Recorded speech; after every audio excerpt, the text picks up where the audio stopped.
Many of us desire a change, but we're unwilling to move. We're unwilling to move from the familiar places, the familiar mindsets, and the familiar relationships because it's comfortable. There's this saying that goes, what God has for you can't be for someone else.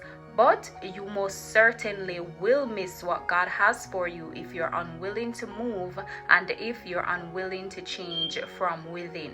Sometimes where God is taking you, everything and everyone cannot go. When God was leading the Israelites into the promised land from Egypt, some things had to go.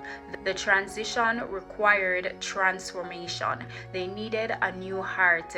They needed to learn how to trust God, because what they were used to wouldn't have allowed them to flourish in the promised land, nor would it have allowed them to be who God needed them to be.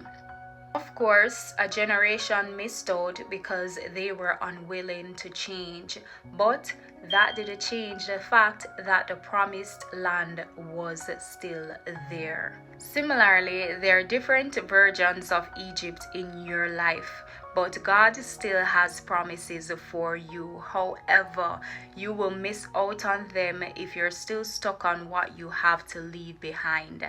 I don't know what you're struggling with to let go of in this season, but I encourage you to make the first step. No one can make your choices for you, and God can't make the choice for you. There's a better way.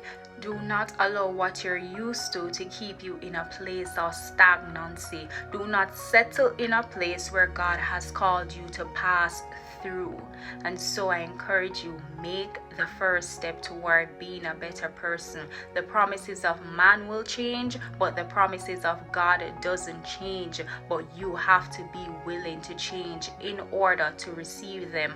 And if you don't know Jesus Christ as yet, I encourage you to accept Him in your life as your personal Lord and Savior, because you can do so much more with Him than you can do by yourself, and that is how you get access to the promises of God through Jesus Christ. So be encouraged and have a blessed day.